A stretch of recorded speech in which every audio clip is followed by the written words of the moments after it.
नमस्कार दोस्तों।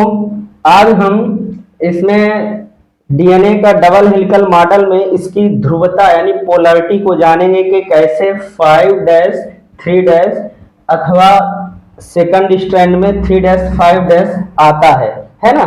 सपोज हम ये देखते हैं कि ये जो हमारा डबल हेलिकल डीएनए है ना, जो एक दूसरे के एंटी पैरेलल है, प्रति समांतर। तो इसमें हमने बुक्स में देखा होगा कि अगर एक स्ट्रैंड में पहला छोर अगर 5' है तो दूसरा इसका 3' होता है।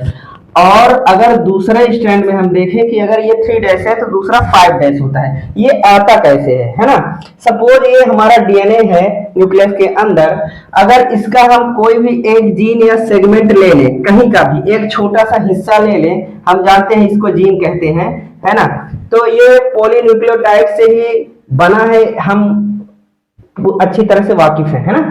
तो अगर हम इसका छोटा सा एक पीस ले लें, है ना, सपोज 3-4 युग्म का ये जोड़ा है या 3 पॉलीन्यूक्लियोटाइड है, तो इसमें क्या देखते हैं हम, अगर ये पहला स्ट्रैंड है ना। हम ये भी जानते हैं कि जो स्ट्रैंड होता है इसकी बैकबोन जो होती है पेंटोज शुगर और फास्फेट ग्रुप से मिलके बना होता है।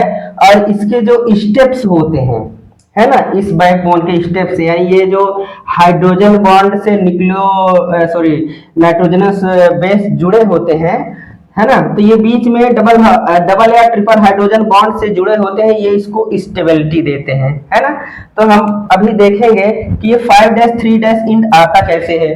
तो हम देखते हैं कि सपोज ये पेंटोज शुगर है, इसमें 5 कार्बन प्रेजेंट है।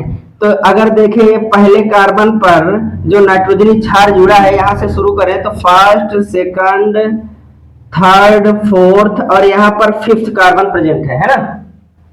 और ये एंटी पैरेलल है। अगर सेकंड स्टैंड तो हम देखते हैं कि इधर से काउंटिंग करें 1 2 3 4 5, तो यहाँ भी नंबरिंग हो गई। हम यहाँ देखें फर्स्ट ये पॉलीन्यूक्लियोटाइड पेंटोज शुगर में, तो 5वें कार्बन पर हमारा फास्फेट ग्रुप अटैच है, जुड़ा है ना। तो अगर हम इसको कट कर रहे हैं तो हमारा यही छोर जो है 5वां कार्बन फ्री हो रहा है, ये फ्री इंड है। इसीलिए इसको 5' यानी कार्बन की संख्या 5' डिनोट कर रहा है, इसलिए यहाँ पर 5' होता है। जस्ट उसी तरह यहाँ पर देखें जो एंटी पैरेलल स्ट्रैंड है, इसमें उल्टा न्यूक्लियोटाइड जुड़े हुए हैं, है ना। इनकी ऐसे ही संरचना ही होती है, एरोमेटिक कंपाउंड है ये, कौन से नाइट्रोजनस बेस जो कि बॉन्ड बनाते हैं, उसके कारण ये एंटी पैरेलल होते हैं जो कि स्टेबिलिटी देते हैं। तो इसमें हम देखें कि पेंटोज शुगर का तीसरा कार्बन में हाइड्रोक्सिल ग्रुप जुड़ा हुआ है और यही छोर कट करने पर, एक पीस लेने पर यहाँ पर फ्री हो रहा है।